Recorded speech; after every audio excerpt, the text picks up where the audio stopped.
basically he was up for some conference talking about the Scottish football and whatever. There was a pile of journalists there and the people that run the game, and obviously him being a business master and a master of self-promoting, he stood and took the stage and he told them a few home truths, but it's no rocket science. But basically what the crux it is that Paul alluded to there was he says, if guys worked for me and they didn't have a sponsor for a tournament, he was talking about how he sells fly fishing, 6 hours of fly fishing. He gets that live on TV, and we've got a chief exec and whatever, Doncaster and Regan there, that can't find a sponsor for Scottish football.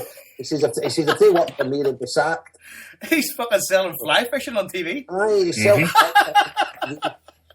and these two fucking muppets are running Scottish football.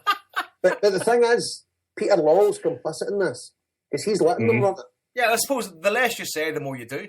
Yeah. I mean, everybody's complicit. All the owners of clubs in Scotland are complicit in this.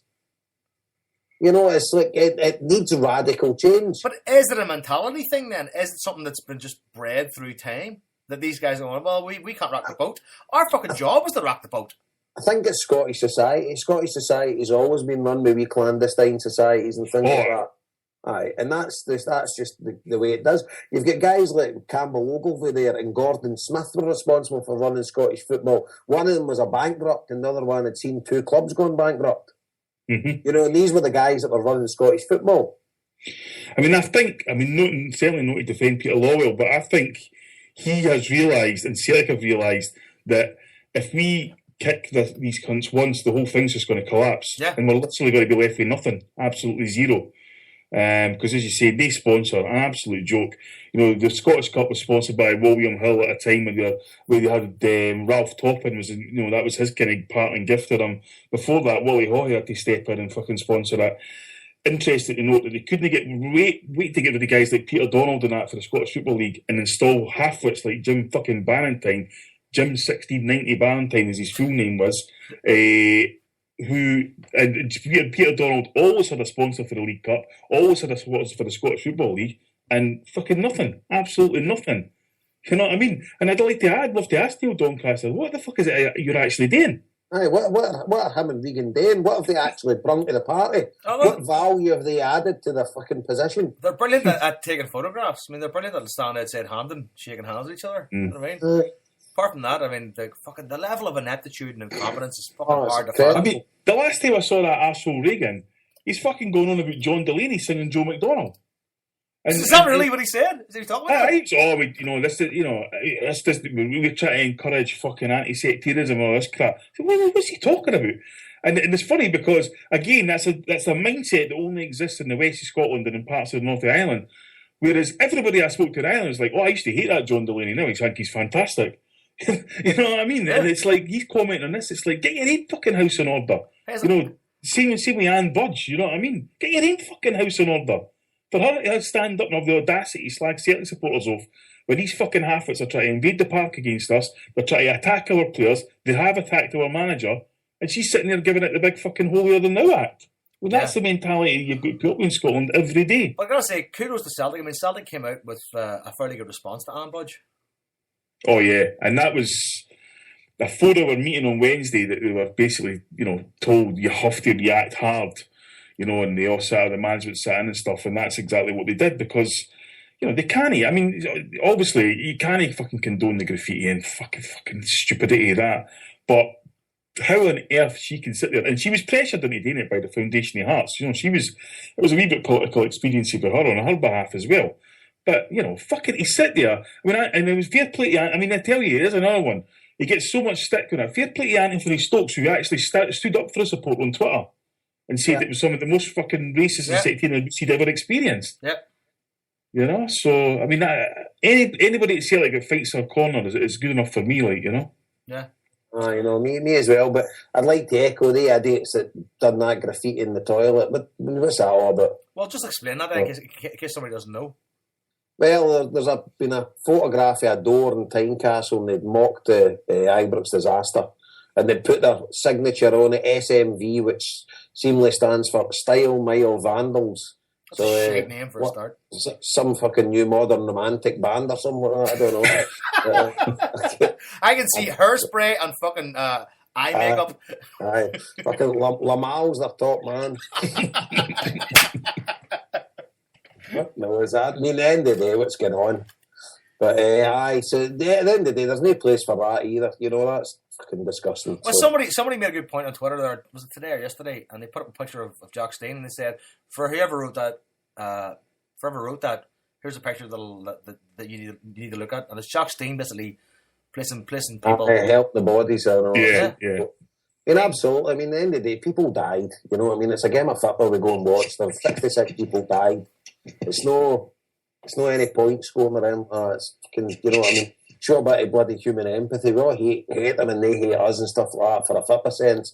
But at the end of the day, people are losing their bloody lives. I mean, fucking hell, just grow up. That's the thing. I mean, we're all kids and we all done stupid things and stuff like that. At the end of the day, it is only a bit of graffiti, but it's the point behind it. It's fucking disgusting. Yeah. And Celtic don't need anything to do with that, and especially them putting their signature on it. So this new modern romantic band, they probably should be looking over their shoulders now. Absolutely, because somebody's going to get chinned. Without a doubt. Yeah, for the next single, better be a cracker. But Jesus, I mean, this has been a show of many topics and many tangents. Harper, are you back? I kind of, it just keeps breaking up. Fucking, I don't know. Right. Are you on the phone or are you on the computer? He's on the bridge. He's on the bridge. Hey, if I hadn't got the petrol, we'd be still on the fucking bridge. I'm convinced Vicky's probably doing something down the stairs, downloading someone's Sky or something, but I can't be bothered what I'm doing anything. That's what I should do next week. I should start uploading clips of vans passing just to give them the sweats. To see how it goes. I'm more worried about you wearing my trousers, to be honest. I tell you what, I look good in those trousers, man. Somebody mentioned it at one of the weddings the other night. I mean, plus they're never going to fit you. Why would they? Really? Hey, it's not me. It's somebody commented on Twitter. The black stay press, the pleats at the front. I don't know. No. What are they, Harper? Waffle trousers. The Valentino or something like that. They actually are. They're nice. Valentino, aye. There you go. I think somebody tweeted about the picture earlier and said, Joe, you need to step away from McDonald's. That was just a bad picture. The picture of you beside Harper and Paul. I'm not the most photogenic person in the world. I mean, plus, at the end of the day, I literally got out of bed to go and pick you up, right? So much for you getting out of fucking bed to come and meet me. I got out of bed to go and get you. Right? Didn't even have time. Didn't even have. No need to get out of bed. No, listen. Hi, the thing is, hold on a fucking second. The thing is, I was working at 4 o'clock in the morning, and I got out of bed at 10 o'clock. I said, I'll get up, I'll try and get ready. Harper will be here at 11. Maybe give him a cup of tea, give him me sandwich, right? Get my daughter, go to art class, it'll all be sweet. Harper's like, fuck him. I'm staying in bed, right? So. Tell the boy how many shifts you've done in a row without a day off. I lost count. Exactly. That's because you can't count. That's what you're dealing with. That's why your fucking 10 keeping so bad. Right. Anyway, we got fucking around this fucking. Anyway, that's the last. Fuck your minibus, right? You're not getting a minibus anymore, right? Fucking. We've got a minibus. I know, but tough, right? So, no more lifts for you. Oh, because it was that a great experience. What you can do? Grab a skateboard like Marty McFly and hang on to the back of my fucking car next time. I got my Vespa back yesterday. I'll see you in March then, will I? By the time you get here. Anyway, so anything else to cover here? Oh, good and bad. Good and bad. I don't know if I'm good and bad. So I'll throw it to Paul. Paul, good or bad? Which one do you want first? Up to you. Well, the bad would be the fact that we didn't win about 9-0 on Saturday because we should have, and I think a result like that is coming. And it would be great for Ronnie Dyler, so that would be the bad. Bad. Harper, I can guess what your bad is. What's your bad? Bridge. You're breaking up again. My bad is. Don't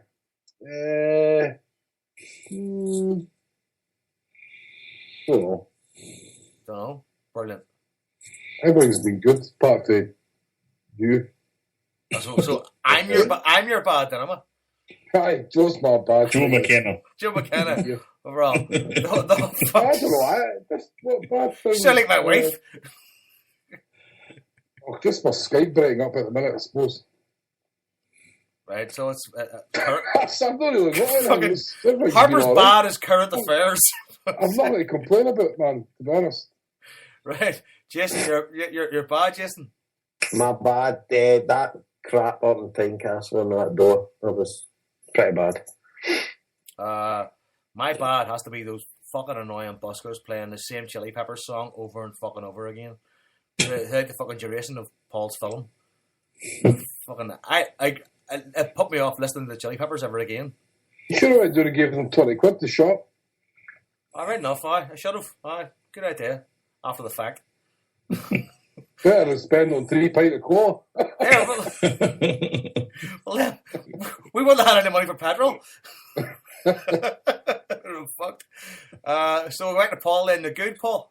The good was Anthony Stokes scoring a goal. I think he's a very underrated player, and I was delighted to see him score again. I think he's just fantastic. I think you're right there, Paul. He's an important player for us, but he's not necessarily, a linchpin player. But he is an important player. Yeah, 400 grand with some of the best value for money ever. Yeah, and I mean, his career has basically been with us. I mean, obviously he had Hibs. Well, he also was with Ross County, wasn't he? Sunderland. Falkirk, sorry. You made a cunt of that, Joe, again. It was the colour of the jerseys that put me off. Right. Sunderland, he made a cunt of Sunderland as well. Roy Keane obviously isn't the people person whatsoever. But I mean, like, Anthony Stokes' career will be Celtic at the end of the day. That's unless he moves on to fucking Barcelona, which he's never going to do. Yeah, definitely, that's a good thing. Stokes scoring. Harper, good. My good thing was just the Saturday. Everything was Saturday up until leaving with you. Just getting the crack, meeting up with Paul again, seeing the film, meeting some of the listeners to the show, getting some good feedback to the show. Just enjoyed the day. A few beers and that. Glad I eventually got my bed for it. So, eventually, aye. Looking forward to drawing. Absolutely, Jason. Good thing is just the way Celtic are starting to play. Thoroughly enjoying it, and it's a treat to watch Stefan Johansson. Yeah, I'm obviously loving watching big Virgil van Dijk. He's the best player in the league by a country mile, but I don't know how long he's going to be with us, but I'm just enjoying it for the minute. And Celtic will be well compensated when his time comes to leave us. I'm sure we'll get many millions for the big guy, and we'll wish him well on his merry way to the Premiership. But is he still here? I don't think Stefan Johansson will leave us. I think he's here for the long haul. I'm thoroughly enjoying watching the guy, and I think the team will be built around him in the years to come. See, you mentioned that, Jason, right? I mean, that's like for like as a wee tangent, as a wee aside, let's look at the players we've sold for good money in the past couple of years. How many of them have gone on to be stars in the Premiership? I mean, when Yamo went down, he was a star for us. He was a star. I mean, he was world class for us, right? Yeah. Southampton, not happening. Well, it is now. But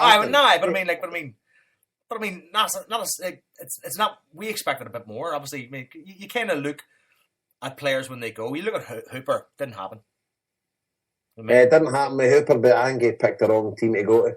But it's certainly happening with Big Foster anyway. He's been different class. I mean, you see him at Emirates recently. No, I didn't see it, no. Oh, Jesus, what a performance, man. He kept Arsenal at bay for 8 to 9 minutes almost single-handedly. Yep. I haven't seen it. I'll actually watch that now when I'm finished there. Aye, but it's starting to happen with him as well. Aye, yeah. So who else is it then that we've kind of sold for good money that it kind of hasn't happened for? I don't mean to be like, they're the two main ones, Big Boric, but they didn't get good money for him. Well, what did we get for Boric? Did he run out his contract? No, we sold 5 million or something did we get for him. But he done well, but Big Foster, definitely success. I mean, Foster and Wanyama is the two main ones that we've sold for top money, and I expect Virgil will get the same ballpark figure for him. I'd love Everton to sign Big Virgil, but I don't know if they've got the money, because they're drastic, maybe a centre and a half distance done. But I would love them to get Big Virgil, but I would obviously love him to stay.